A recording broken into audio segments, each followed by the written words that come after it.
Hi guys, welcome back. My name is C. A. Shantu Mandari. I welcome you all to the particular subject which is called as Economic, Business and Commercial Laws, and this is CS Executive.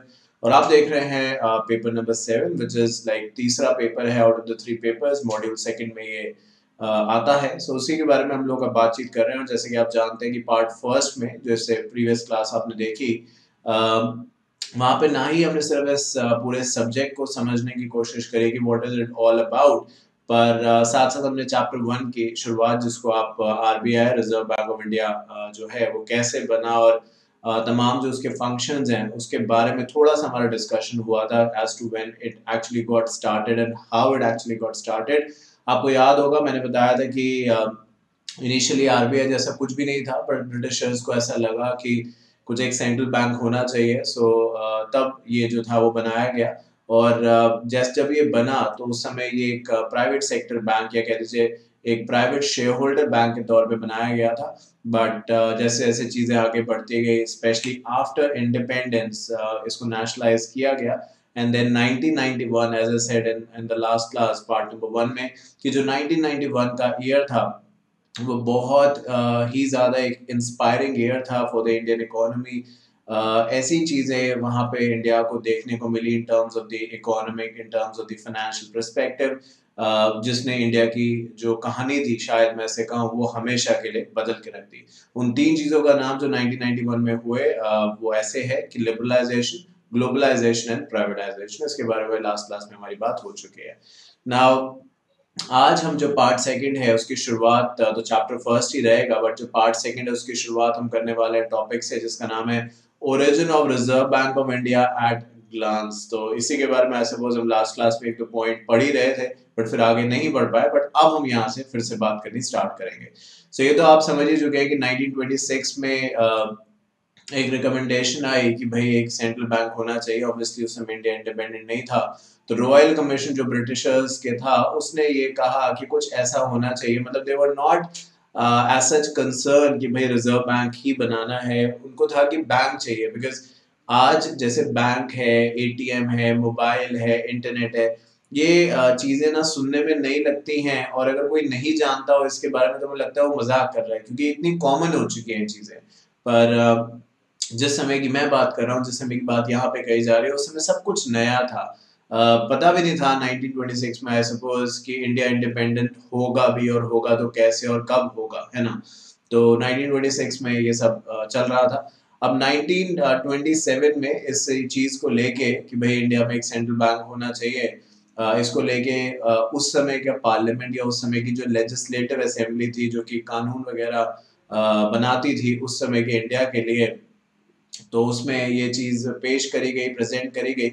पर वहाँ पे administrative reasons की वजह से लोगों में, जो भी लोग वहाँ पे बैठे थे, जैसे आज एमपी एमएलएज होते हैं जो पार्लियामेंट, लोकसभा, राज्यसभा एक्सेट्रा, सो उस समय जो लोग थे उस लेजिस्लेटिव असेंबली में, उनके बीच में बात नहीं बन पाई. जैसे आज भी होता है ना, बहुत बार आप देखते हैं, सुनते हैं कि संसद में हंगामा हो गया, विपक्ष ने ये कर दिया, ऑपोजिशन ने ये कर दिया. तो उस समय भी कुछ ऐसा ही रहा होगा. सो फॉर दोज रीजंस जो आरबीआई था, जिसको 1926 एंड देन 1927 तक बन जाना चाहिए था, अनफॉर्चुनेटली वो तब नहीं बन सका, क्योंकि अप्रूवल उस चीज का उस समय की लेजिस्लेटिव असेंबली में मिला ही नहीं था. बट फिर 5-6 साल के बाद अराउंड 1933 में ये बात दोबारा से सामने रखी गई कि इंडिया में एक ऐसा कुछ होना चाहिए, बैंक होना चाहिए, जो कि सारा पैसे का हिसाब किताब करे और सेंट्रल गवर्नमेंट की भी मदद करे, उस समय की जो ब्रिटिशर्स की गवर्नमेंट थी उसकी भी मदद करे पूरे करेंसी को रेगुलेट करने में, बाहर से पैसा आ रहा है, जा रहा है. क्योंकि ऐसे वो, जैसे कि मैंने आपको लास्ट क्लास में बताया था, आप इस पर्सपेक्टिव से भी इसको सोच सकते हैं कि जैसे जैसे समय निकल रहा था, जब 1926 से और 1933 तक पहुंच गए, तो फॉर श्योर जो इंडिपेंडेंस को लेके आवाज थी वो थोड़ा और स्ट्रांग होने ही लगी थी. तो ब्रिटिशर्स को भी ये था कि भाई जो पैसे उनके पास हैं वो कोई लूट ना ले, कुछ ना हो, तो एक एक सिक्योरिटी के लिए भी ऐसा कुछ वो लोग चाह रहे थे. और जैसे कि मैंने आपसे लास्ट क्लास में भी बताया था कि ये कहना आज बड़ा मुश्किल है कि उस समय वो क्या सोच रहे होंगे, बट जितना भी मैंने पढ़ा है, क्योंकि इसमें तो इतना कुछ दे नहीं रखा, बट जितना मैंने पढ़ा है इसके बारे में, उसमें यही है कि भाई उनको यही था कि उनका पर्सनल मोटिव जो है वो कैसे सॉल्व हो, अगर इंडिया के बाहर पैसा भेजना है या उसका हिसाब किताब रखना है तो फिर कैसे रखा जाए। किसी एक आदमी के पास अगर आप हिसाब किताब रखेंगे तो चांसेस है वो गड़बड़ कर सकता है, तो इसीलिए भी वो लोग बैंक चाहते थे। मुझे लगता है वो इंडिया के बारे में कोई खास कंसर्न थे उस समय। तो 1933 में दोबारा से इसके बारे में बातचीत स्टार्ट हुई एंड देन फॉर्चुनेटली 1934 में जो उस समय के गवर्नर थे उनका हस्ताक्षर हिंदी में कहते हैं, जबकि इंग्लिश में सिग्नेचर एसेंट परमिशन मिल गया। जैसे कि आज कोई भी कानून अगर लागू करना होता है आज के समय में, तो आप जानते हैं कि लोकसभा राज्यसभा में उसके बारे में बहस हो सकती है, डिस्कशन हो सकता है, बट फाइनल जो उस पर साइन होते हैं वो प्रेसिडेंट के होते हैं, और जिस दिन प्रेसिडेंट उसको साइन करता है द प्रेसिडेंट ऑफ इंडिया, उसी दिन से वो कानून जो है वो मैं ऐसे कहूँगा कि वो जो चीज़ है वो कानून बन जाती है। तो उस समय गवर्नर को इम्पोर्टेंस दी जाती थी। तो 1934 में जो आरबीआई था वो बन गया, और इसीलिए आरबीआई जो एक्ट है वो आज भी 1934 के नाम से जाना जाता है। आरबीआई जो था 1935 से इसका ऑपरेशंस वगैरह स्टार्ट हुआ, और जैसे कि मैंने आपसे प्रीवियस क्लास में कहा था और अभी भी कहा, ये एक प्राइवेट शेयर होल्डर बैंक बना था। जैसे कि आज आरबीआई के आपने नहीं सुना होगा कि आरबीआई के शेयर्स किसी के पास है, क्योंकि शेयर्स आरबीआई के हैं ही नहीं। आरबीआई स्टॉक मार्केट में लिस्टेड है ही नहीं, है ना। तो उस पर्सपेक्टिव को ध्यान में रखते हुए यही बात यहाँ पे कही जा रही है कि जब ये बना था तो एक ऐसा बैंक था जहाँ पे लोगों ने पैसा लगाया हुआ था इस बैंक के अंदर और इसके शेयर्स खरीदे हुए थे, बट ऑब्वियसली आज ऐसा नहीं है। 1942 में जो आरबीआई है उसको क्योंकि जब ऑब्वियसली जब 1942 की बात हम कर रहे हैं, इसका मतलब कुछ ही दूर थे अब हम इंडिपेंडेंस से। तो पहले आप जानते हैं ये बात कि पाकिस्तान, नेपाल या जिसको आज म्यांमार कहा जाता है, पहले बर्मा कहा जाता था, ये सब एक ही थे। मतलब ये भारत था, ये हिंदुस्तान था, ये इंडिया था, जो आप इसमें से कहना चाहें। पर जैसे कि आप जानते हैं कि जब पार्टीशन हुआ तो उस समय क्या-क्या चीज़ें हुई, तो अलग-अलग मुल्क बन गए, अलग-अलग कंट्रीज़ बन गई। तो वो एक आरबीआई जो पहले बर्मा को भी रेगुलेट करता था, रिज़र्व बैंक ऑफ इंडिया, अ, वो पाकिस्तान को भी रेगुलेट करता था। मतलब ऑब्वियसली क्योंकि सब पहले एक ही था, अलग-अलग डिमार्केशन नहीं था। बट जैसे-जैसे ये अलग होते गए, पार्टीशन हुआ, तो इन दैट केस आरबीआई जो था उसका जो एरिया था वो अब सिंक होना शुरू हो गया, क्योंकि अब पाकिस्तान एक अलग कंट्री बन गई और बर्मा, म्यांमार एक अलग बन गया, नेपाल एक अलग चला गया। तो उस चीज़ को ध्यान में रखते हुए तमाम सारे चेंजेस आरबीआई में आए, जैसे कि यहाँ पे लिखा है आरबीआई ने स्टॉप कर दिया काम करना बर्मा के लिए, पाकिस्तान के लिए। और ये एक मोटी-मोटी बात है जो आरबीआई के साथ ओवर द टाइम पीरियड हुई है। And then in the year 1949 RBI को एक तरीके से आप ऐसे कह दीजिए नेशनलाइज़ कर दिया गया। नेशनलाइज़ेशन का मतलब मैंने आपसे लास्ट क्लास में भी डिस्कस किया था कि देखिए नेशनलाइज़ेशन का मतलब बेसिकली ये है कि जो गवर्नमेंट है या जो भी और कंपनी है, बैंक है, कुछ भी है, अगर किसी भी चीज़ को आप कहते हैं कि वो नेशनलाइज़ हो रहा है, तो इट मीन्स उसकी ओनरशिप जो है, जो उसका कंट्रोल है, that is being given to the government. अब वो चीज़ गवर्नमेंट की हो रही है, सरकारी हो रही है। तो ऊपर आपने पढ़ा भी कि पहले ये प्राइवेट था, तो जब ये नेशनलाइज हुआ तो ऑब्वियसली सब कुछ जो भी आरबीआई का था, या आरबीआई को एक तरीके से मैं कहूँगा कहीं न कहीं मैनेजमेंट एक्सेट्रा वो सब कुछ अब जो था वो गवर्नमेंट का हो चुका था, सेंट्रल गवर्नमेंट का हो चुका था आफ्टर नेशनलाइजेशन। और उसके बाद तमाम ये तो एक शुरुआत थी, उसके बाद तमाम ऐसे बैंक थे जो इंडिया में बने और बाद में वो नेशनलाइज होते गए। पर आज जब हम 2020 को क्रॉस कर चुके हैं, 2021 का भी समय अब निकल चुका है, तो उसमें हम ये देख रहे हैं कि गवर्नमेंट डिसइन्वेस्टमेंट कर रही है, विच इज़ अब चीज़ों को वो दोबारा से प्राइवेटाइज करने की कोशिश कर रहे हैं। और बहुत बार इन चीज़ों को लेके आप देखेंगे सोशल मीडिया पे और बहुत सारी अलग जगहों पे एक बहस भी होती है कि क्या प्राइवेटाइजेशन करना, क्या सब कुछ बेचना सही है या नहीं सही है। बट मैं तो यही कहता हूँ कि देखिए किसी भी आप इस बारे में जानेंगे, क्योंकि अभी क्या है, जैसे मैंने आपको बताया था हमने दो ये दूसरी क्लास हमारी एक साथ है, अभी तो हमें बहुत सारी क्लासेस एक साथ बतानी है। तो आप चीज़ों को समझेंगे, जानेंगे और तब डिबेट अगर करेंगे तो आई सपोज आप एक कंक्लूजन पे पहुंच पाएंगे, अदरवाइज वो सिर्फ एक ईगो की लड़ाई रह जाती है। तो कोई भी अगर हम चीज़ को जानते हैं, समझते हैं, उसके बाद किसी से भी उस पर डिस्कशन करते हैं, तो आई थिंक वो ज़्यादा अच्छा है। तो हम ये भी पढ़ेंगे और समझेंगे कि डिसइन्वेस्टमेंट किस एक्सटेंट तक होना चाहिए या होना भी चाहिए या नहीं, जैसे जैसे आगे बढ़ेंगे। तो ये आरबीआई का पहला शेयर सर्टिफिकेट है, जब आरबीआई एक प्राइवेट शेयर होल्डर बैंक हुआ करता था। तो उसके बाद ऑब्वियसली जैसे कि नेशनलाइज हुआ तो ये सब कंसेप्ट ही खत्म हो गया। फिलहाल अगर आज की हम बात करें तो जो आरबीआई का ऑर्गेनाइजेशन स्ट्रक्चर है, यानी टॉप से लेके बॉटम तक, जैसे कि कंपनी में होता है ना 3 लेवल्स होते हैं मैनेजमेंट के, सुना होगा आपने। एक होता है टॉप लेवल, एक होता है मिडिल लेवल और एक होता है लोअर लेवल्स, है ना। टॉप लेवल पे कौन होता है? बोर्ड ऑफ डायरेक्टर्स होते हैं। मिडिल लेवल्स पे कौन होते हैं? मैनेजर्स होते हैं। और लास्ट यानी लोअर लेवल्स पे वो लोग होते हैं जो चीजों को इम्प्लीमेंट करते हैं, है ना, वर्कर्स वगैरह, वो लोअर लेवल्स पे आते हैं। तो ऐसे ही आरबीआई का भी एक स्ट्रक्चर है कि कौन सबसे ऊपर है, देर आफ्टर कौन किसका सीनियर है, कौन किसको इंस्ट्रक्शंस देगा, एंड कहाँ से ये इंस्ट्रक्शन फ्लो करके नीचे तक पहुंचेंगे जहाँ पे ये काम एक्चुअली होना है। तो अगर आप यहाँ पे देखें तो सबसे पहले बताया गया है कि सेंट्रल बोर्ड ऑफ डायरेक्टर्स हैं। हम अभी पढ़ेंगे कि सेंट्रल बोर्ड ऑफ डायरेक्टर्स जो है ये 14 लोगों का एक पैनल होगा। और इसमें हम समझेंगे कि किस तरीके से लोग जो हैं उनकी अपॉइंटमेंट करी जाएगी। बट अगर कोई आरबीआई का सेंट्रल बोर्ड ऑफ डायरेक्टर बन रहा है, वो 14 लोगों में उसको जगह मिल रही है, या गवर्नर है या कोई भी ऐसा है, तो फॉर श्योर वो इंसान ऐसा होगा जिसको इकोनॉमिक, लीगल एंड कॉर्पोरेट, है ना, इन सब चीज़ों की काफ़ी अच्छी समझ होगी। क्योंकि आप एक कंट्री के जो टॉप मोस्ट बैंक है, बैंकर ऑफ बैंक्स आप जिसको कहते हैं, अगर आप उसके गवर्नर बन रहे हैं, किसी ऐसी पोजीशन पे आ रहे हैं, तो आपको छोटे मोटे इंसान तो नहीं होंगे। आपने जरूर सुना होगा, रघुराम राजन का नाम सुना होगा, वो भी आरबीआई के गवर्नर रह चुके हैं। बट जैसे कि हमने सुना और मीडिया वगैरह में देखा कि for whatever personal and professional reason जो भी उनके डिस्प्यूट्स रहे, वो छोड़ के चले गए और अपनी फर्दर जो स्टडीज है, पढ़ाई है, वो इंडिया के बाहर कर रहे हैं। तो आप सोचिए, कोई एक ऐसा इंसान जो आरबीआई का गवर्नर बना है, उसकी उम्र कोई 30-40 साल तो नहीं होगी, शायद उससे थोड़ी ज्यादा ही होगी। तो वो यहाँ से छोड़ के फिर से भी पढ़ने चलेगा। तो ये होता है जब पढ़ने में हमें इंटरेस्ट होता है कि कोई ऐसा इंसान जो गवर्नर बना है, ऐसे तो बन नहीं गया होगा। जो आप पोजीशंस देख रहे हैं, ये धीरे धीरे धीरे धीरे धीरे धीरे ऊपर आए होंगे। वो ऐसे तो नहीं कि डायरेक्टली उनको गवर्नर बना दिया, कहीं ना कहीं कोई ना कोई पोजीशन तो उन्होंने टॉप मोस्ट होल्ड करी होगी। तो ये आई थिंक मैं कहूँगा एक सीखने वाली चीज है। बट खैर, यहाँ पे अगर हम बात करें तो बोर्ड, जो सेंट्रल बोर्ड ऑफ डायरेक्टर्स है, वो सबसे ऊपर रहेंगे स्ट्रक्चर के अंदर। Thereafter comes the governor, जिसको आप आरबीआई के गवर्नर के नाम से भी जानते हैं। समय समय पे बदलते रहते हैं गवर्नर्स। फिर डिप्टी गवर्नर्स हैं, एग्जीक्यूटिव डायरेक्टर्स हैं, प्रिंसिपल चीफ मैनेजर्स हैं।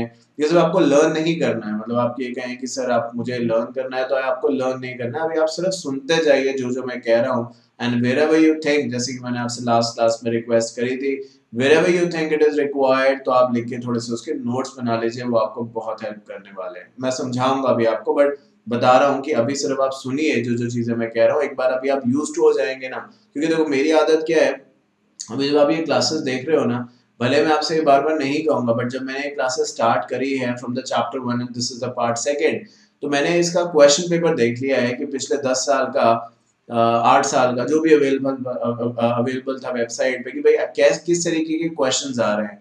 क्योंकि समय समय पे क्या है कि सिलेबस चेंज होता है, न्यू से ओल्ड होता है, एक्सेट्रा एक्सेट्रा। तो एक कॉमन पैटर्न है जिसको वो लोग फॉलो करते हैं, चाहे वो किसी भी सब्जेक्ट का हो। तो वो मैंने एक्चुअली स्टडी कर लिया और मैं आपको बताना चाहता हूँ ये बात अभी कुछ ही समय पहले, क्योंकि सीएस प्रोफेशनल में ये बात हुई थी मेरे साथ कि मैंने सारे ही सब्जेक्ट्स पढ़ाता हूँ, क्योंकि मैं, और एग्जीक्यूटिव का अब टाइम नहीं मिला था उस समय, बट अब क्योंकि मैं आ चुका हूँ तो मैं एग्जीक्यूटिव के लिए भी करूंगा। तो मैंने ना गेस या सजेस्टेड क्वेश्चंस बताए थे, एक दिन पहले बताए थे, देख के मेरे हिसाब से कि ये आ सकते हैं। और आप अगर हमारे किसी भी तरीके से ग्रुप पे एसोसिएटेड होंगे तो आप भी ये मानेंगे कि उस समय आप सभी को दिए थे, तो आपके पास भी वो मैसेज तो आया ही होगा व्हाट्सएप ग्रुप पे, भले आप प्रोफेशनल के स्टूडेंट थे या नहीं। तो उसमें से 55 से 60% जो था वो जनरली मेरे ही सजेस्टेड पेपर से आया था। इसकी कोई गारंटी तो नहीं है, बट डेफिनेटली ऐसा हुआ। इसीलिए हुआ क्योंकि मैंने वो पैटर्न समझ लिया कि वो किस तरीके से पूछ रहे हैं। तो जो जो मैं आपको यहाँ पे बता रहा हूँ आप देखते जाइए, बिकॉज ये कहीं ना कहीं एग्जामिनेशन पर्सपेक्टिव से हेल्प करने वाला है। ठीक है, तो ये सारे लोग हैं जो चीफ जनरल मैनेजर है, deputy assistant manager and supporting staff. तो ये सब लोग मिलके एज अ टीम जो है वो आरबीआई को आगे बढ़ाते हैं। कुछ यहाँ पे फोटोज अपने सामने आप देख रहे हैं, ये लोग कभी ना कभी जो है वो आरबीआई के गवर्नर्स रह चुके हैं। In the middle you see the prime minister, honourable prime minister of India, the past prime minister of India mister या doctor, I should say doctor Manmohan Singh. तो वो भी चीफ इकोनॉमिस्ट रह चुके थे, उसके बाद आरबीआई के गवर्नर भी रहे। और फिर रघुराम राजन की मैं बात आपसे कर रहा था तो वो भी हैं यहाँ पे। उसके बाद उर्जित पटेल आए और अभी हम नीचे पढ़ेंगे जो करंट गवर्नर्स है उसके बारे में भी बातचीत करेंगे। तो ये सारे लोग अपनी अपनी जगह पे गवर्नर कभी ना कभी जो है ऑब्वियसली रह चुके हैं। बात करते हैं सेंट्रल बोर्ड ऑफ डायरेक्टर्स के बारे में, जो मैं ऊपर आपसे कह रहा था। अगर आप यहाँ पे चार्ट पे देखें तो सबसे पहले है सेंट्रल बोर्ड ऑफ डायरेक्टर्स। तो सेंट्रल बोर्ड ऑफ डायरेक्टर्स के बारे में आइए आप समझ लेते हैं कि क्या लिखा गया है। कहते हैं कि the central board has the primary authority and responsibility for oversight of the functions of the reserve bank. The other 10 director represent different sectors of the economy. All appointment are made for the period of 4 years. तो सबसे पहले तो आप ये समझ लीजिए कि जो सेंट्रल बोर्ड ऑफ डायरेक्टर्स है इसके अंदर 14 डायरेक्टर्स होते हैं। और जो 14 है उसका डिमार्केशन ऐसे है कि 10 और 4, ये ऐसा मानिए। जो 10 लोग हैं वो ऐसे एरिया से होंगे जैसे कि मैंने ऊपर बताया भी था, लीगल है, फाइनेंस है, अकाउंट्स है ना, इन एरिया से एक्सपीरियंस होगा उनके पास। और ऐसे नहीं कि 2 4 5 10 साल का एक्सपीरियंस, 20 20 25 25 साल का एक्सपीरियंस होगा। क्योंकि खुद ही सोचिए ना, आप एक कंट्री का सबसे बड़ा बैंक और बैंकर्स जो बैंक जिसको आप कहते हैं वो आप रेगुलेट करने जा रहे हैं। तो ऐसे किसी भी इंसान को जिसको एक्सपीरियंस नहीं है, जिसने अभी चीज़ों को देखा नहीं है, जो जानता नहीं है, उसको थोड़े बना सकते हैं इतनी बड़ी पोजीशन पे। तो 14 लोग जो होंगे वो सेंट्रल बोर्ड ऑफ डायरेक्टर्स के पार्ट होंगे, जिसमें कि ऑब्वियसली सारे के सारे ऐसे ही होंगे जिनको अलग अलग एरियाज के बारे में स्पेशलाइजेशन होगा, अलग अलग एरियाज के बारे में नॉलेज होगी। मैंने यहाँ पे 14 को 10 एंड 4 में इसलिए डिवाइड किया है क्योंकि ये जो 4 है ना, ये क्या होंगे कि जो 14 लोग हैं उनमें से 10 तो ऐसे ही होंगे जिनको कोर एक्सपर्टाइज होगा, स्पेशलाइजेशन होगा। जो बाकी 4 है उन्हें भी स्पेशलाइजेशन है, उन्हें भी समझ है, ऐसा नहीं कि वो बिना पढ़े लिखे, उन्हें भी समझ है। बट ये जो बाकी 4 हैं ये क्या होगा कि अलग अलग लोकल बॉडीज है, जैसे कि 4 डायरेक्शन इंडिया में है, नॉर्थ है, साउथ है, वेस्ट है, ईस्ट है। तो आरबीआई के अलग अलग सेंटर्स हैं सब जगहों पे। तो ये जो 4 लोग होंगे ना, ये आरबीआई के अलग अलग सेंटर से आएंगे। जैसे आरबीआई का कोई नॉर्थ में एक सेंटर है, कोई साउथ में, कोई वेस्ट में, कोई ईस्ट में, इस तरीके से। तो 4 लोग अपने अपने एक एक सेंटर से आएंगे, जो भी उन सेंटर्स के सीनियर लोग होंगे 4 वो रहेंगे, और बाकी जो 10 रहेंगे वो अलग अलग और एरिया से आएंगे, जिसमें सेंट्रल गवर्नमेंट भी कुछ लोगों को नॉमिनेट करेगी, जिसमें सेंट्रल गवर्नमेंट को विश्वास है और सेंट्रल गवर्नमेंट को लगता है कि वो लोग सही तरीके से बैंक को आगे चला सकते हैं। अब देखिए वही बात करी गई है लोकल बोर्ड्स के बारे में, जो मैं आपसे कह रहा था कि 4 लोग आएंगे, तो 4 लोग लोकल बोर्ड से आएंगे और 10 लोग अलग अलग और एरिया से आएंगे। तो टोटल जो है central board of directors RBI में 14 होंगे। लोकल बोर्ड्स की बात करें तो रिजर्व बैंक आल्सो हैज, देखो क्या लिखा है, 4 local board constituted by central government under RBI, each in the western, eastern, northern and southern. यही तो मैं अभी आपसे कह रहा था, areas of the country which are located in Mumbai, Kolkata, New Delhi and Chennai. So जो भी आप ऐसे कह दीजिए मेट्रो सिटी हैं, उन सभी में आरबीआई के एक एक लोकल बोर्ड्स हैं। और उन लोकल बोर्ड में से जो भी सीनियर मोस्ट ऑफिसर्स होंगे, जिनको सबसे ज़्यादा एक्सपीरियंस होगा, नॉलेज होगी, वो आगे चले जाएंगे, यानी उनको प्रमोट कर दिया जाएगा। From the local board they will now go to the central board of directors of RBI. क्योंकि ऐसे ही तो होता है, देखो आप जूनियर लेवल से स्टार्ट करते हैं, तो जब धीरे धीरे समय निकलता है, हमें एक्सपीरियंस बढ़ता है, तो हमें क्या होता है, हमें प्रमोशन मिलता है, हम सीनियर पोजीशन पे जाने लगते हैं। ऐसे ही तो होता है।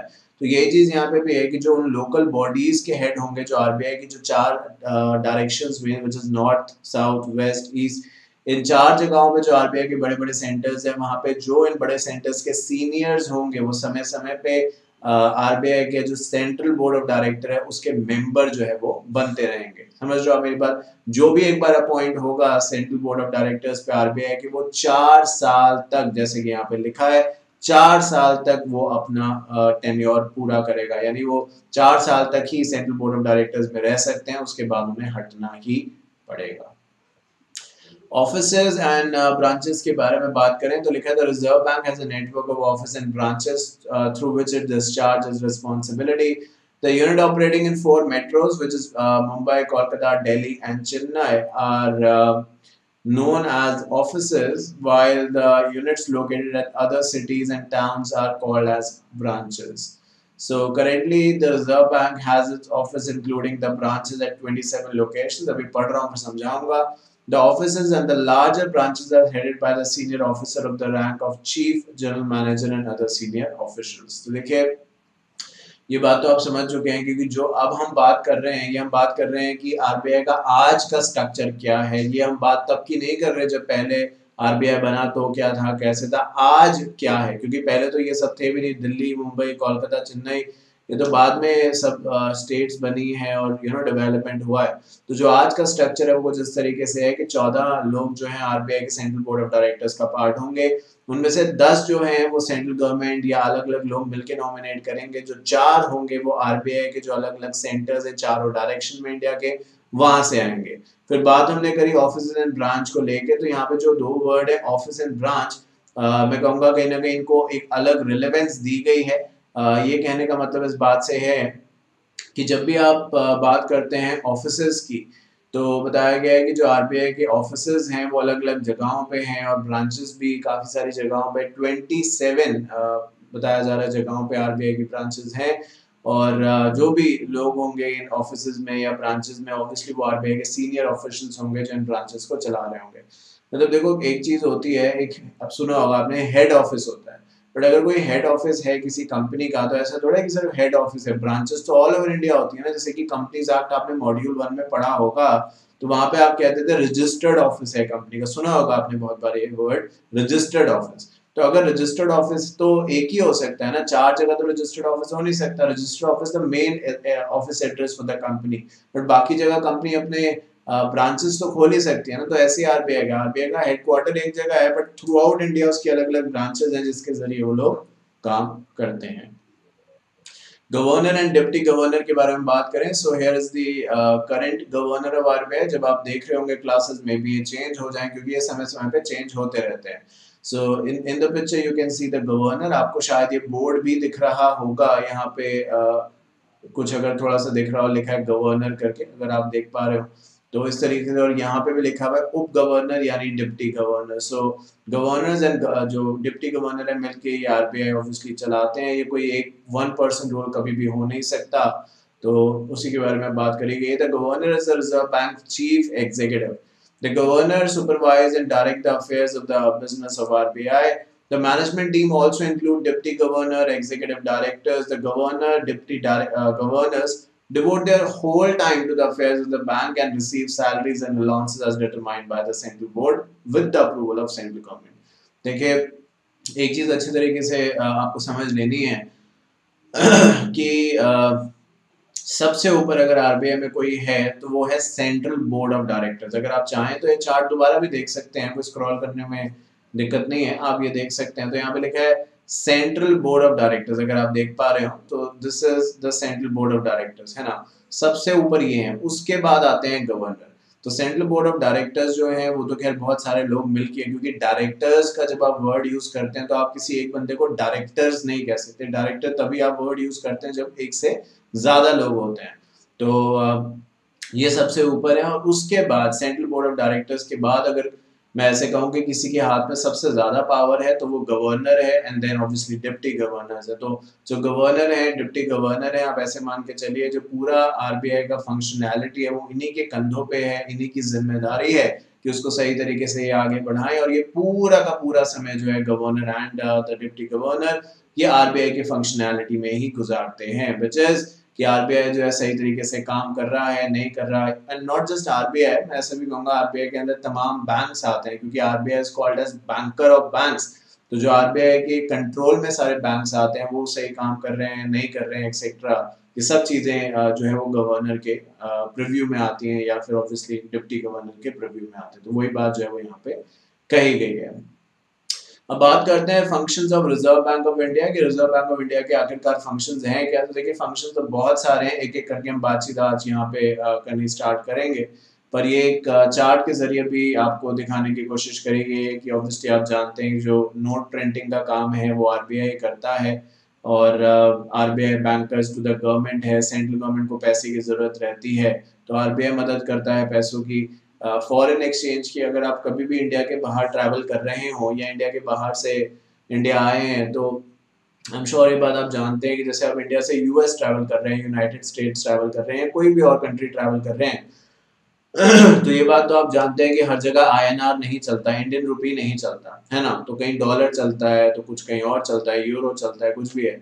तो अब क्या है कि अगर आप चाहते हो कि भाई आप यहीं से, क्योंकि वहां रुपीज चलने नहीं वाला, तो आप यहीं से कन्वर्ट करा सकते हो, मतलब रुपीस को आप लोग कन्वर्ट करा सकते हो। जैसे कि मैंने पता नहीं बताया कि नहीं, अभी खैर दूसरी क्लास है कि as you know that I work as a senior manager company secretary, so I've been to Australia।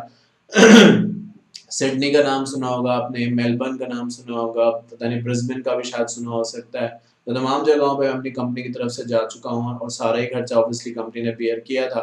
तो उस दौरान क्या होता है, जब इंडिया के बाहर आप जाते हैं तो आपको वहाँ की करेंसी जो होती है वो ले ही लेनी चाहिए, क्योंकि वहाँ पे कैसे खर्च करोगे पैसे, रुपीस तो वहाँ पे कोई एक्सेप्ट करेगा नहीं इंडिया की करेंसी। तो आप एयरपोर्ट पे वो चेंज करा सकते हो, या तमाम और जगह पे एयरपोर्ट के बाहर होती है, वहाँ पे भी आप अपने पैसे डॉलर्स में कन्वर्ट करा सकते हो। पर ये हर काम जो है वो हर कोई नहीं कर सकता। आरबीआई इसके लिए किसी को ऑथराइज करता है, लाइसेंस देता है कि भाई अगर किसी को करेंसी चेंज करानी है, क्योंकि आए दिन हर दिन हजारों लोग शायद इंडिया के जो है वो इंडिया के बाहर जा रहे हैं, और उतने ही लोग इंडिया के बाहर से इंडिया में भी आ रहे हैं घूमने और वटेवर जो भी पर्पस है उनका। तो अब जब कोई बाहर से इंडिया आ रहा है तो उसको इंडियन करेंसी चाहिए, तो ये ऑथराइज कॉन्टैक्ट जो होते हैं, ऑथराइज पर्सन जो आरबीआई के साथ रजिस्टर्ड होते हैं, ये सारा ये काम करते हैं कि कन्वर्जन का काम करना, है ना। तो ये इसके लिए आरबीआई ने लाइसेंस देता है। तो एक तरीके से आरबीआई का ये भी फंक्शन है कि वो फेमा को रेगुलेट करे, फॉरेन एक्सचेंज मैनेजमेंट एक्ट को रेगुलेट करे, जिसके बारे में पूरे स्टडी मॉड्यूल के दौरान अलग अलग जगहों पे पूरा पूरा डिटेल चैप्टर भी हम लोग पढ़ेंगे। बट सिर्फ थोड़ी थोड़ी बात मैं अभी बता रहा हूँ क्योंकि हमने डेफिनेटली इस चीजें देखनी है। तो इससे पहले हम डिटेल में जाएं, थोड़ा आपको आइडिया लग जाए कि किस तरीके से क्या चीजें होती हैं, वो सब बताने की मैं यहाँ पे कोशिश कर रहा हूँ। ठीक है, आइए अब देखना स्टार्ट करते हैं। कहते हैं कि the RBI has been constituted, ये तो आप जानते हैं 1934 में आरबीआई बना है, कहानी आपने सुनी ली ऊपर। The legal backing for the functions of RBI is not only confined to the provision of the RBI Act but also spread over the number of statutes। Statutes मतलब laws, rules, regulation, कानून। अब आप ये लिख सकते हैं क्योंकि अभी क्या है कि क्लास चल रही है, देख रहे हैं तो सब कुछ समझ में आ रहा है क्योंकि सामने बैठा हूँ, मैं बताता जा रहा हूँ। पर जब अभी आप क्लास बंद करेंगे और मे बी बाद में 1-2 महीने बाद आप रिविजन करेंगे जब पूरा कोर्स हो जाएगा, तो उस समय शायद याद ना रहे। तो बेटर है कि हम लिखते रहें, क्योंकि लिखने से क्या है, हम खुद भी अपने आप को एक्टिव महसूस करेंगे और आई थिंक जो चीजें हैं वो भी इजी हो जाएंगी हमारे लिए। तो यहाँ पे ये लिखा है such as banking regulation act, foreign exchange management act, government securities act, payment and settlement system 2007। जो मैंने अभी कहा ये बात मैंने बेसिकली सिंपल वर्ड्स में ये कही है कि जो आरबीआई है, आप ये ना सोचें कि जो आरबीआई है वो सिर्फ आरबीआई एक्ट को ही चलाता है या आरबीआई एक्ट के हिसाब से ही चलता है। तमाम ऐसी और चीजें हैं जो कि कहीं ना कहीं आरबीआई ध्यान रखता है जब भी आरबीआई कोई नया कानून बनाता है या कुछ भी चेंजेस करता है बैंकिंग सिस्टम के अंदर।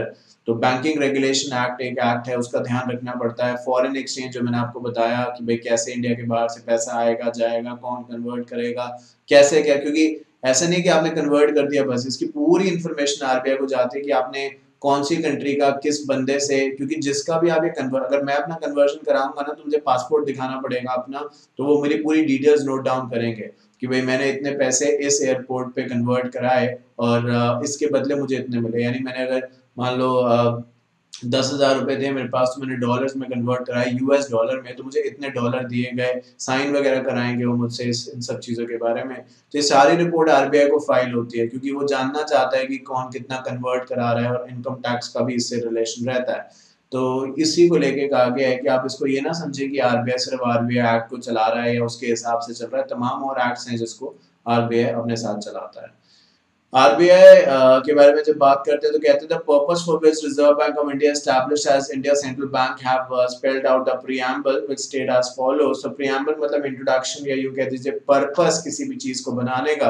तो जो आरबीआई है उसके पर्सपेक्टिव से अगर बात करें तो कहते हैं to regulate the issue of bank notes and keeping of reserve with a view to secure monetary stability in India and generally to cooperate the currency and credit system of the country to its advantage। मतलब ये जो हमने ऊपर भी पढ़ा था कि RBI का जो तमाम फंक्शन उनमें से एक ये फंक्शन भी है कि आरबीआई जो बैंक नोट्स को इशू करेगा और रिजर्व रखेगा कि अगर कल आप बहुत बार सुनते हैं कि इन्फ्लेशन हो रहा है, रिसेशन आ रहा है, ऐसे टर्म शायद आप सुनते हैं, यानी कुछ भी ऐसा जहाँ पे लगे कि इकोनॉमी जो है वो पैसों की वजह से, जैसे कोविड हुआ तो आपने देखा आरबीआई ने बहुत सारे नॉर्म्स किए, या तो आरबीआई का ये काम है, जैसे कि मैं आपसे कह रहा था सबसे मेजर तो देखो यही है कि वो बैंक्स नोट इशू करे। एंड आपको पता है कि जब हम इसके बारे में बात कर ही रहे हैं तो आपने बहुत बार शायद सुना होगा कि repo rate, reverse repo rate, specially if you are a commerce background student, तो आपने आई एम श्योर इसके बारे में कहीं ना कहीं जरूर बात सुनी होगी। इसका बहुत ज्यादा फर्क पड़ता है। तो इन इसको हम मॉनेटरी पॉलिसीज कहते हैं। तो आरबीआई ये मॉनेटरी पॉलिसीज भी समय समय पे बनाता है और ऑब्वियसली चेंज करने का राइट भी रखता है। तो वही दो पर्सपेक्टिव है जो यहाँ पे बताए गए हैं, कि बैंक्स नोट को इशू करना है, देयर आफ्टर उनको मेंटेन करना, एंड देन मॉनेटरी पॉलिसीज को लेके as I said repo rate, reverse repo rate etcetera, उन सभी के ऊपर भी जो है वो आरबीआई अलग अलग पॉलिसीज लेके आता रहता है। तो ये आरबीआई के कुछ मेन फंक्शंस हैं, बाकी तो चीजें इसी से निकल के आगे बढ़ती हैं, but yes these are some of the basic functions, या आप ऐसे कह सकते हैं कि main purpose for which RBI has been set up. इसके बारे में फर्दर बात करते हुए, आप जब हम फंक्शंस को शुरू कर रहे हैं तो एक एक चीज को, ये आरबीआई के फंक्शंस अपनी स्क्रीन पे आप इस समय देख रहे हैं, तो एक एक चीज को अब डिटेल तौर पे बताया गया है। आइए हम भी उसी तरीके से अब बात करनी स्टार्ट करते हैं। सबसे पहला है बैंकिंग फंक्शन। वो तो होना ही था क्योंकि आरबीआई रिजर्व बैंक है, तो बैंकिंग फंक्शन तो होना ही था उसका मेजर। तो आइए देखते हैं क्या लिखा है। कहते हैं कि the board of RBI is headed by the governor, जो ऊपर आप देख के आए हैं, assisted by not more than 4 deputy governors. Section 18 facilitates RBI to act as the lender of last resort. The provision of RBI enables the RBI to act as a bankers to the central government, state government. Under Section 20 and 21, अभी पढ़ के मैं समझाऊंगा. The RBI shall have an obligation and right respectively to accept money for account of central government and to make payment up to the amount standing to the credit of its account and to carry out exchange, remittance and other banking operations. अब आपको पता है, अगर ऐसे paragraph पढ़ा ना तो ऐसा लगेगा बहुत डिफिकल्ट है यार, ये वर्ड्स पता नहीं क्या क्या लिखे हैं और डिफिकल्ट लैंग्वेज है, बट बहुत इजी है। मेरी बात सुनोगे ना तो आपको लगेगा अरे यार ये बहुत इजी है। ये सब इंटरप्रिटेशन का मैटर है। और इसी तरीके से जो ये बात मैंने बोली, इससे मैं ये भी आपको कहना चाहता हूँ कि आप चाहें तो इसको साथ में लिख सकते हैं, जो मैं बात अभी कहने वाला हूँ ना, जहां आपको लगे कि हाँ यार, ये जैसे ऊपर पहली लाइन क्या लिखी है कि भाई गवर्नर्स आरबीआई को चलाता है और उसके मैक्सिमम जो लोग उसका साथ दे सकते हैं डिप्टी गवर्नर्स के तौर पे, वो मैक्सिमम 4 हो सकते हैं। तो आप लिख सकते हैं कि जैसे आरबीआई है 1 गवर्नर, चाहे तो पूरा लिखेंगे, ये आपकी मर्जी है, एंड मैक्स, मैक्स छोटा करें क्योंकि ज्यादा लिखेंगे कोई फायदा नहीं, मैक्स 4 डिप्टी गवर्नर। अब क्या है कि अब ये आप पूरा कैपिटल लिखते हैं या नहीं, ये आपकी मर्जी है, बट इस तरीके से अगर आप कुछ लिखेंगे ना तो आपके अपने समरी नोट्स भी, ये भी नोट्स हैं, ये कोई कम नहीं है नोट्स, बट आपके अपने ही समरी नोट्स बनते रहेंगे। तो वही चीज जो शायद आप एक 10 मिनट में करेंगे, अगर अपने आप की नोट्स बनाएंगे तो वही चीज शायद आप 2 मिनट में करेंगे। सोचिए कितना समय बचेगा और कितना कॉन्फिडेंस जो है वो आपका बढ़ेगा इस सब्जेक्ट को लेके, है ना। तो क्योंकि इस सब्जेक्ट के अंदर, मैं कहूँगा इस मॉड्यूल के अंदर आपके प्रैक्टिकल क्वेश्चंस भी है, या मैं इस मतलब इस मॉड्यूल के अंदर मतलब जो बाकी सब्जेक्ट हैं उसमें प्रैक्टिकल सब्जेक्ट्स भी हैं। तो कई बच्चे ऐसे भी होंगे आप में से जो कहेंगे सर मेरा प्रैक्टिकल बहुत ज्यादा स्ट्रांग नहीं है, प्रैक्टिकल को लेके उन्हें टेंशन रहती है। तो उनकी तो ये जिम्मेवारी ज्यादा बनती है कि उसको सही तरीके से समझने जो जो चीजें मैं बताने वाला हूँ, और ये चीजें इसीलिए पहली कुछ क्लासेस में क्लियर कर रहा हूँ कि आपका शुरू से ये कंसेप्ट बन जाए। क्योंकि बीच में अगर इंट्रोड्यूस करते हैं कोई चीज तो बच्चे को लगता है यार पहले बताते सर तो मैं शायद वैसे ही करता। तो इसीलिए शुरू से आपको बता रहा हूँ, बीच बीच में याद भी दिलाऊंगा, और ये गारंटी भी करता हूँ कि जब आप पूरी बुक कंप्लीट कर लेंगे मेरे साथ, पूरा सिलेबस कंप्लीट करेंगे, तो आप रियलाइज करेंगे कि यार सर ने कुछ छुड़वाया नहीं और ना ही आपने कुछ छोड़ा है, क्योंकि समझाऊंगा मैं ऐसे तो समझ तो आना ही आना है। तो खैर, बैंकिंग फंक्शंस के तौर पे एक आ गया कि भाई एक गवर्नर ऑब्वियसली और मैक्सिमम 4 डिप्टी गवर्नर्स हो सकते हैं। आरबीआई को लेंडर ऑफ लास्ट रिजॉर्ट भी कहा जाता है, मतलब अगर कहीं से पैसा ना मिले तो आरबीआई से पैसा, क्योंकि नाम ही है ना रिजर्व, रिजर्व बैंक। रिजर्व क्या होता है, पहले क्या होता था आपको पता नहीं होगा, क्योंकि अभी तो क्या स्कूटी और ये सब चीजें चलती हैं, बट स्कूटर होते थे ना जब, तो उसमें क्या होता था, रिजर्व रहता था, मतलब पेट्रोल नॉर्मल जैसे टंकी में डाला वो तो है ही, बट रिजर्व में भी रहता था कि अगर मतलब एकदम खत्म होने वाला हो पेट्रोल तो रिजर्व लगा लो। तो उसमें क्या होता था, जो थोड़ा पेट्रोल एक सेफ साइड पड़ा रहता था वो आ जाता था, और उससे आप फॉर द टाइम बिंग काम चला सकते थे। और अकाउंट्स में भी आपने आई एम श्योर ये वर्ड सुना होगा रिजर्व, बहुत जगह तो इसको ये भी कहते हैं कि reserve as a reserve act as a shock absorber, है ना। जो बिजनेस में अप्स एंड डाउन आते हैं, अगर आपके पास सरप्लस पैसे पड़े तो आपको किसी बात की दिक्कत ही नहीं है। तो यही चीज यहाँ पे भी है कि आरबीआई जब तक है, हमें डरने घबराने की कोई जरूरत नहीं है, क्योंकि पैसा भाई अगर चाहिए रहेगा तो आरबीआई दे सकता है, उसके पास कैपेसिटी है इस चीज को करने की। और साथ साथ आरबीआई के बारे में ये भी कहा गया है कि आरबीआई जो है वो सेंट्रल गवर्नमेंट के बिहाफ पे, जैसे मान लो कि सेंट्रल गवर्नमेंट ने कोई चीज बाहर से खरीदी, इंडिया के बाहर से कोई प्लेन खरीदा या कोई डिफेंस के लिए सामान खरीदा या कुछ भी है, तो सेंट्रल गवर्नमेंट का कोई मिनिस्टर थोड़े अपने अकाउंट से पैसा देगा। आरबीआई जो होगा, रिजर्व बैंक जो होगा, वो गवर्नमेंट के बिहाफ पे ट्रांजैक्शंस करेगा। कोई पैसा आएगा तो वो गवर्नमेंट के बिहाफ पे उसको एक्सेप्ट करेगा।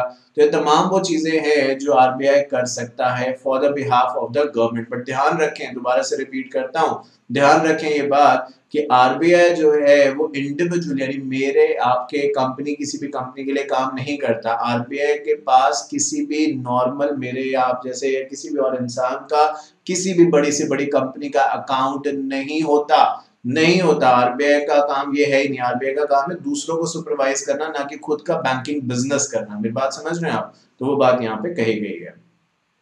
उसके बाद है इशू फंक्शन। ये हम सभी जानते हैं कि आरबीआई का ये भी काम है कि वो बैंक के जो नोट्स इसको आप देखते हैं वो इशू करे। नोट्स को लेके अगर आप बात करते हैं तो हम श्योर थोड़ा सा और इस पे जोर डालेंगे तो नोट से एक चीज याद आ जाएगी जिसका नाम था नोटबंदी, which is also called as demonetisation. क्या हुआ उस समय, वहां पे नहीं जाना चाहते क्योंकि वो अच्छा नहीं था जो भी था, बट यस डीमोनेटाइजेशन ऑब्वियसली हुआ था, ये आप जानते हैं। So right to issue banknote is one of the key central functions of RBI. Section 22 of the RBI Act confers RBI the sole right to issue banknotes in India. The issue function of the banknote is performed by the issue department, which is separated and wholly kept distinct from the banking function. तो RBI का जो banking division है वो सिर्फ इस area पे focus है कि कैसे इंडिया में जो बैंकिंग है उसको और सेफ बनाया जाए, कैसे सिक्योर बनाया जाए। ऐड नहीं देखा आपने, आरबीआई का ऐड आता है जानकार बने सतर्क रहें। ये क्या है? ये बैंकिंग को ही तो लेके बोल रहे हैं कि जानकार रहें, क्योंकि आजकल हम सभी लोग शायद इंटरनेट बैंकिंग की तरफ बढ़ते ही जा रहे हैं, धीरे धीरे अपने आप को रोक नहीं पा रहे हैं क्योंकि उतना सीमलेस है, उसके अंदर एफर्ट्स नहीं है। घर के कंफर्ट से रात दिन कभी भी कर सकते हैं। कहाँ वो बैंक की लंबी लंबी लाइनें और कहाँ वो लंच हो गया, ये हो गया, प्रिंटर नहीं चल रहा, इंटरनेट नहीं चल रहा, सर्वर डाउन है, सब कुछ अब घर से कर सकते हैं। वो सब करने की जरूरत ही नहीं है कि नहीं? तो उस चीज को देखना आरबीआई का जो बैंकिंग सिस्टम है उसका ज्यादा काम है। जो इशूइंग का काम है वो एकदम सेपरेट है और इसका कोई भी बैंकिंग से लेना देना नहीं है सारे आरबीआई के ही फंक्शन, बट जो इशूइंग डिपार्टमेंट होगा उसका बैंकिंग डिपार्टमेंट से कोई लेना देना नहीं होगा। वो करेगा क्या? इशू डिपार्टमेंट, नाम से समझ में आ ही रहा है कि जो भी नोट्स हैं उसको इशू करेगा। जो भी आज आप नोट्स देख रहे हैं या आने वाले समय में देखेंगे वो आरबीआई इशू करेगा। The RBI enables the RBI to recommend to the central government the denomination of the banknote, that is 2 rupees, 5 rupees, 10 rupees, 20, 50, 100, 500, 1000 तो खैर अब चलता ही नहीं है, 2000 rupees, 5000 rupees, 10,000 rupees denomination not exceeding 10,000 rupees। तो आने वाले समय में अगर 2000 का नोट तो आपने मतलब देख ही लिया है, अब तो पुराना हो गया। आने वाले समय में अगर 5000 का नोट भी आ जाए और उसके बाद आने वाले समय में अगर 10,000 का नोट भी आ जाए तो घबराइएगा नहीं। और इसके बारे में आप तो जान ही चुके हैं कि आरबीआई के फंक्शंस का पार्ट है, आरबीआई ऐसा कर सकता है।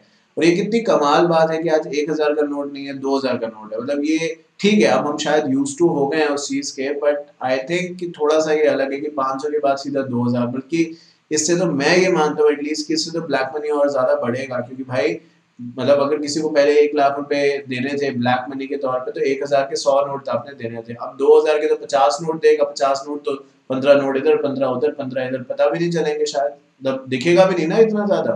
तो बट ठीक है, अगर ऐसा है तो गवर्नमेंट की कोई ना कोई सोच इसके पीछे भी रही होगी, हम यही मान सकते हैं। बट फिलहाल के लिए ये कहा गया है कि जो भी करेंसी की डिनोमिनेशन इशू करी जाएगी वो आरबीआई के फैसले के बाद ही करी जाएगी, और जितनी डिनोमिनेशन इशू हो सकती है वो यहाँ पे हमने बात करी ली है। बात करते हैं मॉनेटरी फंक्शंस को लेके। तो जैसे कि मैं आपसे ऊपर अभी कह रहा था कि आरबीआई के पास ये पावर है कि वो अलग अलग समय में पॉलिसीज लाएगा और वो डिटरमाइन करेगा कि बैंक जो है वो कितने ब्याज दर पे, इंटरेस्ट की दर पे लोगों को लोन देंगे। क्योंकि अगर आरबीआई क्या करेगा कि जो आरबीआई है वो बैंकों को कर्जा देता है, ऐसे मान के चलो, एक एग्जांपल समझाता हूँ। आरबीआई बैंकों को कर्जा देता है, ठीक है। अगर आरबीआई कहेगा कि मैं आपको 5% पे दूंगा तो बैंक आगे कितने में दे सकते हैं? 6, 7, 8 पे 2-3% अपना प्रॉफिट रख के लोगों को दे सकते हैं। बट अगर आरबीआई कहता है कि नहीं 5 नहीं, मैं आपको 7% पे दूंगा, आरबीआई जो है वो बैंक्स को लोन देगा 7% पे। फॉर एग्जाम्पल उधार देगा आरबीआई बैंक को 7% पे, तो बैंक जो होंगे वो आगे लोगों को कितने में देंगे? 8, 9, 10% पे देंगे। तो यानी आरबीआई जो पॉलिसी डिसाइड करता है उसका इफेक्ट हम पे भी आता है, डायरेक्टली और इनडायरेक्टली सब पे आता है। ये बात समझ रहे हो? जब आरबीआई देखते हैं, जैसे कोविड के बारे में अभी आपने देखा, मैं ऊपर बात भी कर रहा था अभी जब कोविड हुआ तो तमाम तरीके के इकोनॉमिक लॉस हुए, अब उसके बारे में कोई भी ऐसी चीज़ जो बीत चुकी है उसके बारे में क्या बात करनी, बट हम सभी से छुपा भी नहीं है वो क्या हुआ क्या नहीं हुआ, हम सभी जानते हैं। तो आरबीआई ने ब्याज दरें जो थी वो आपने देखा मॉनेटेरियम लगा दिया था कि जो भी ईएमआई वगैरह हैं वो देने की जरूरत नहीं है, क्योंकि लोगों का काम ही नहीं था कुछ भी, शॉप्स वगैरह बंद थी, इंडिया ही बंद था तो शॉप्स क्या और बिजनेस क्या और बाकी चीजें क्या है कि नहीं। तो आरबीआई ने ये सब चीजें तय करता है। तो आरबीआई अगर इंटरेस्ट रेट बैंक से ज्यादा चार्ज करेगा तो बैंक हमसे ज्यादा चार्ज करेंगे, और अगर आरबीआई को लगता है कि भाई अभी इकोनॉमी वीक चल रही है, लोग इतना पैसा नहीं, तो आरबीआई क्या कर सकता है, बैंकिंग रेट कम कर सकता है। नहीं, आरबीआई कह सकता है कि हम बैंक को क्रेडिट देंगे 3% पे, तो बैंक आगे कितना पे क्रेडिट देंगे, 4 या 5% पे, तो हमें सस्ता पड़ेगा ना लोन। वही जो इंटरेस्ट मैं दूंगा बैंक को वो कितना दूंगा, 5%। क्यों? क्योंकि बैंक को जो पैसा आरबीआई से मिला वो 3% पे मिला है, तो बैंक ने मुझे 5 पे दिया। अगर आरबीआई बैंक को देगा 5% पे तो बैंक तो मुझे 6-7 पे देगा, तो मेरे लिए तो महंगा हो गया ना। तो आरबीआई ये सोचता है, आरबीआई सोचता है कि भाई इकोनॉमी का क्या चल रहा है, हमें रेट्स जो है वो कम करने चाहिए, ज्यादा करने चाहिए, ये सब चीजों का मॉनेटरी पॉलिसी के अंदर जोड़ते हैं। मॉनेटरी पॉलिसी जो है इसकी एक कमेटी है जिसके अंदर गवर्नर आरबीआई के, डिप्टी गवर्नर्स जो होंगे और आरबीआई के जो ऑफिसर सेंट्रल गवर्नमेंट की तरफ से अपॉइंट करे गए हैं वो सारे लोग इसके पार्टिसिपेशन होंगे, और पूरा डिटेल और डिस्कशन के बाद ये डिसाइड किया जाएगा कि जो भाई मॉनेटरी पॉलिसी है वो बदलेगी, क्योंकि जरूरी नहीं है कि आरबीआई हर बार नई पॉलिसी लाए। बहुत बार वो कह सकता है कि भाई हम कोई रेट इंटरेस्ट में चेंज नहीं करेंगे, जो रेट ऑफ इंटरेस्ट चल रहा है वो चलता ही रहेगा। पर जनरली हम देखते हैं कि आरबीआई थोड़ा कम थोड़ा ज्यादा करता रहता है, क्योंकि इकोनॉमी जो है वो चेंज होती रहती है। जो अभी 2 महीने पहले थी वो 2 महीने बाद नहीं होगी, जो 2 महीने बाद है वो उसके 2 महीने बाद नहीं होगी, तो समय के हिसाब से चेंज करना सही भी है।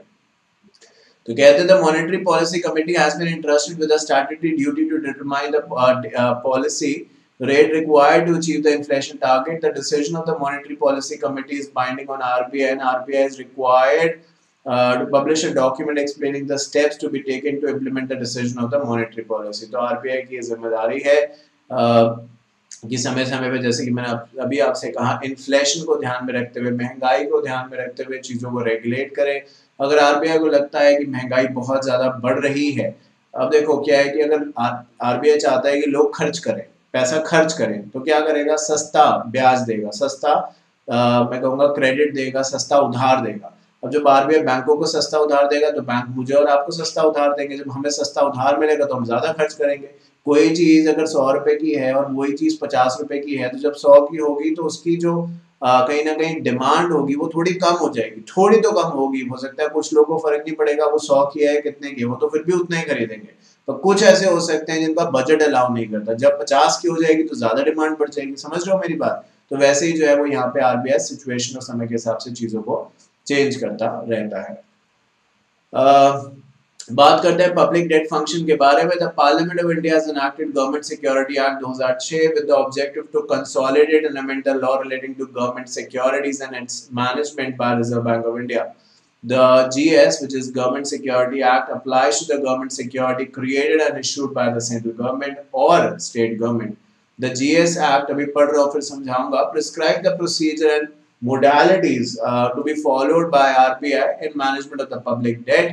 Also confer various powers on RBI, including the power to determine the title to government security if there exists any doubt in the opinion of RBI. तो बात हम यहाँ पे कर रहे हैं पब्लिक डेट फंक्शंस के बारे में। जितना भी अब तक आप पढ़ के आए हैं सारे के सारे आरबीआई के फंक्शंस ही हैं, और उनमें से एक फंक्शन अभी हमने और पढ़ लिया जिसका नाम है पब्लिक डेट फंक्शन। आपने सुना है कि आरबीआई बॉन्ड्स इशू करता है, ट्रेजरी बिल्स इशू करता है, सुना होगा आपने, अलग अलग तरीके की सिक्योरिटीज इशू करता है। तो कहते हैं कि एक एक्ट है जिसका, जो हमारे कोर्स में तो नहीं है यहाँ पे, जिसका नाम है गवर्नमेंट सिक्योरिटी एक्ट 2006। तो उसी के बारे में बात करते हुए कहते हैं कि जो गवर्नमेंट सिक्योरिटी एक्ट है 2006 का, वो कहीं ना कहीं आरबीआई उसको मैनेज करता है। जिसका मतलब ये है कि अगर कोई भी गवर्नमेंट की जो सिक्योरिटी है वो इशू करनी है, जैसे ट्रेजरी बिल्स इशू करने हैं, बॉन्ड्स इशू करने हैं, सोवेनियर चीजें इशू करनी है, अलग अलग चीजें निकाली जाती हैं लोगों से पैसा इकट्ठा करने के लिए, है ना। जब सरकार, अब हर समय ये तो नहीं हो सकता ना, बहुत जब बच्चे होते हैं हम लोग, या थोड़ा सोच हमारी थोड़ी छोटी रहती है, छोटी इन द सेंस क्योंकि हमने उतना नॉलेज नहीं भी गेन करी होती, तो हमें लगता है यार ये मतलब दिक्कत क्या है, आरबीआई के पास तो प्रिंटिंग मशीन है तो प्रिंट करता रहे नोट, मतलब नोट प्रिंट करता रहे, लोगों को देता रहे, क्या जरूरत है, मतलब ये दिक्कत ही क्यों है, कोई गरीब कोई अमीर ऐसा क्यों, प्रिंट करे नोट और सबको देता रहे, जिसको जितने नोट चाहिए ले लो। अगर ऐसा होगा तो आप मुझे बताओ कोई काम करेगा, आप पढ़ोगे, मैं पढ़ाऊंगा, खुद सोचो ऐसा होगा क्या, कोई भी, शायद ही कोई होगा फिर जो एफर्ट्स लगाएगा। जब सबको सब कुछ मिल गया तो भाई मेहनत क्यों करनी, मेहनत तो इसीलिए करते हैं ना कि हमें वो चीज मिले, समझ रहे हो मेरी बात। और फिर कहीं ना कहीं इकोनॉमी पर्सपेक्टिव से भी वो चीजें जरूरी है कि भाई आप इकोनॉमी को ध्यान में रखते हुए चीजें करें। इसीलिए ऐसा नहीं हो सकता कि आप कभी भी कितना भी नोट प्रिंट कर दें, इसमें कोई रोक नहीं है आरबीआई को, कोई आरबीआई को रोक नहीं सकता कि आप नोट नहीं प्रिंट करेंगे या कुछ और। बट फिर भी एक इकोनॉमिक पर्सपेक्टिव को ध्यान में रखते हुए ये चीज देखनी है, जिसको आप बहुत बार इकोनॉमिक्स में कहते हैं डिमांड एंड सप्लाई, उसको हमें देखना रहेगा। तो फिलहाल पब्लिक डेट फंक्शन के बारे में बात करते हुए एक आ गया है कि आरबीआई गवर्नमेंट के बेहाफ पे अलग अलग सिक्योरिटीज इशू कर सकता है और उसके जरिए लोगों से उधार या डेट ले सकता है। और ये सारा का सारा काम जो है वो आरबीआई के फंक्शंस में आता है कि क्या करना है, कितने की सिक्योरिटी देनी है, किसको देनी है, कितने अमाउंट की देनी है। कमर्शियल पेपर्स का नाम भी शायद आपने सुना होगा। तो ये सब चीजें जो है वो आरबीआई कर सकते हैं, उसके फंक्शन का पार्ट है। लास्ट जो हम देखने वाले हैं that is foreign exchange management, उसके बाद एक क्लास खत्म करेंगे। फॉरेन एक्सचेंज मैनेजमेंट के बारे में हमारी बात अभी कुछ देर पहले भी हुई और मैंने आपको बताया कि कैसे आरबीआई जो है वो फॉरेन एक्सचेंज को भी रेगुलेट करता है। इंडिया में कितने लोगों ने पैसे रुपए के बदले डॉलर लिए। अब डॉलर भी अलग अलग होते हैं, जैसे यूएस का डॉलर अलग है, सिंगापुर का अलग है, कनाडा का अलग है, ऑस्ट्रेलिया का अलग है, इनके अलग अलग रेट भी है। जैसे यूएस का डॉलर जो है वो 70 रुपए के आसपास अब हो चुका है, जबकि ऑस्ट्रेलिया का 55 रुपए के आसपास होगा, कनाडा का कुछ और होगा, सिंगापुर का कुछ और होगा, यूके का कुछ और होगा। तो कितने लोगों ने कितने एक्सचेंज कराए हैं, क्या उनके नाम है, वो सब बातें जो है आरबीआई रिकॉर्ड रखता है। और आरबीआई ये सब काम करने के लिए लोगों को लाइसेंस देता है, जिनको वो ऑथराइज पर्सन कहता है। आरबीआई ने जिनको लाइसेंस दिया है, अगर वो अपना काम सही से नहीं करेंगे तो आरबीआई उनका लाइसेंस उनसे वापस भी ले सकता है। तो section 10 of the FEMA empowers R, FEMA क्या होता है, फेमा का मतलब है फॉरेन एक्सचेंज, लिख लो, फॉरेन एक्सचेंज मैनेजमेंट एक्ट। क्या, FEMA, foreign exchange management act empowers RBI to authorize any person to be known as authorized person to deal in the foreign exchange or foreign securities as authorized dealer, money changer, offshore banking unit or any other manner as deemed fit. Similarly, FEMA empowers RBI to revoke an authorization issued to the authorized dealer in public interest, or if authorized person has failed to comply with the conditions subject to which authorization was granted। तो जो मैंने आपसे अभी कहा कि जैसे RBI किसी को लाइसेंस देता है कि भाई ठीक है आप अपना दुकान शॉप शोरूम खोल सकते हैं और यहाँ पे करेंसी का कन्वर्जन कर सकते हैं, अगर जिन कंडीशंस पे लाइसेंस मिला है, आरबीआई ने लाइसेंस दिया है, अगर जिसको भी वो लाइसेंस दिया गया है वो टर्म्स एंड कंडीशंस नहीं मानेगा तो आरबीआई क्या करेगा, वो लाइसेंस उससे वापस ले लेगा, सिंपल है ना। तो चलिए इसके साथ हमारा जो पार्ट नंबर सेकंड है of the chapter number 1 which is called reserve bank of India act, वो यहाँ पे अब कंप्लीट होता है, जिसका मतलब ये है कि मैं आपसे दोबारा से मिलूंगा पार्ट 3 में और इसी तरीके से हम चीजों को आगे बढ़ाएंगे। आपको पता है कि मैं वीडियोस को छोटा इसलिए भी रखना चाहता हूँ बिकॉज छोटी वीडियोस देखना बहुत ईजी है, मेरे लिए कोई डिफिकल्ट नहीं है। जैसे मैंने अभी पढ़ाया, मैं स्टॉप कर दूं एक और वीडियो बाद में 1 घंटे के बाद रिकॉर्ड कर दूं, आपको तो ये लगेगा कि सर ने एक ही बारी में करी है, बट उससे क्या है कि आपकी टेंशन बढ़ जाती है। 2-2 घंटे की क्लास देखना I don't think so practically वो पॉसिबल बहुत बार रहता है। तो छोटी वीडियोस बनाना 40-50 मिनट 1 घंटे तक की उतना सही रहता है, क्योंकि स्टूडेंट भी उसको इजीली देख सकता है और जल्दी जल्दी आगे बढ़ सकता है। ये तो मुझे कोई दिक्कत नहीं है कि मैं 3 घंटे की वीडियो बना दूं, मुझे क्या फर्क पड़ता है, मैं तो पॉज करूंगा, जाऊंगा, घूमूंगा, आऊंगा, वहीं से स्टार्ट कर दूंगा। आपको क्या पता चला कि मैंने पॉज किया नहीं किया, बट आपके लिए 3 घंटे की, जैसे आप देखोगे कि नीचे 2 घंटे की है, ओ हो 2 घंटे की वीडियो है, बड़ा मुश्किल है, ऐसा आप सोचोगे, है ना। इसीलिए ये आपका ही फायदा है। तो चलिए पार्ट 3 में जब दोबारा आपसे मिलूंगा तो इस चीज को और आगे बढ़ाएंगे। उम्मीद करता हूँ आज की बात आपको समझ में आई होगी। If you have any question just let me know. Till then, till we meet for the part number 3, take care of yourself, do whatever you want to for CS executive, CS professional, and CSEET as well. Widest module coverage, all subjects available, guarantee of covering all amendments. Shantanu and Tanya Mandali classes. Thank you.